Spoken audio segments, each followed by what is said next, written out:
ఈ తాండా Yellamma తాండాకు CPM party నాయకత్వ బృందం ఉపాధి కూలీ పనిచేస్తున్నటువంటి కార్మికులని కలవడానికి రావడం జరిగింది. కార్మికులు చెప్తున్నటువంటి ఉపాధి కూలీలు చెప్తున్నటువంటి సమస్యలు చాలా దుర్భరంగా ఉన్నాయి. లేదు ఈ ఎండల్లో పని చేస్తుంటే మొత్తం రాళ్ళు ఉన్నాయి, కింద పని చేస్తుంటే కొలతల లెక్కలు మాకు వేతనం ఇస్తున్నారు, కూలీ ఇస్తున్నారు. ఆ కొలతల లెక్కలు ఇవ్వాలంటే మాకు రోజు 30 నుంచి 40 రూపాయలే పడుతుంది. పని చేసేటటువంటి ఉపాధి కూలీకి 307 రూపాయలు ఇవ్వాలా, కానీ 40-42 రూపాయలు మాత్రమే ఎల్లమ్మ తాండలో ఉండేటటువంటి కూలీలకు పడుతున్నాయి.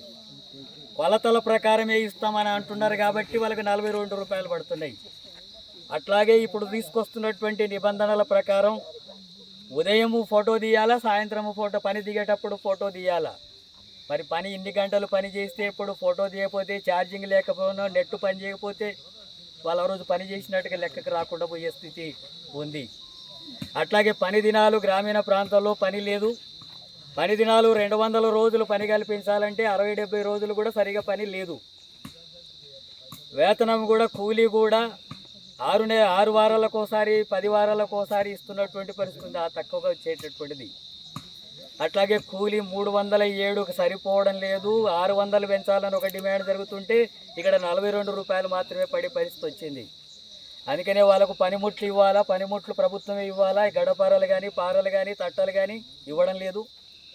ఈ గడపారాలు మొన చేయించుకోవాలంటేనే 200 రూపాయలు అవుతుంది. వాళ్ళకు పని చేస్తేనేమో 42 రూపాయలు వస్తుంది ఒక రోజుకు. ఇది వారంకోసారి మొన పెట్టించాలంటే 200 రూపాయలు అవుతుంది. అట్లాగే ఇక్కడ ఉండేటటువంటి వాళ్ళందరికీ కూడా ఎలాంటి సౌకర్యాలు లేక ఈ ఎండకు లేనటువంటి స్థితి కొనసాగుతుంది. చట్టం అమలు జరగడం లేదు. ఇక్కడ ఉన్న చట్టమే సరిగా లేదంటే ఆ చట్టాన్ని అమలు చేసేటటువంటి పరిస్థితి లేదు.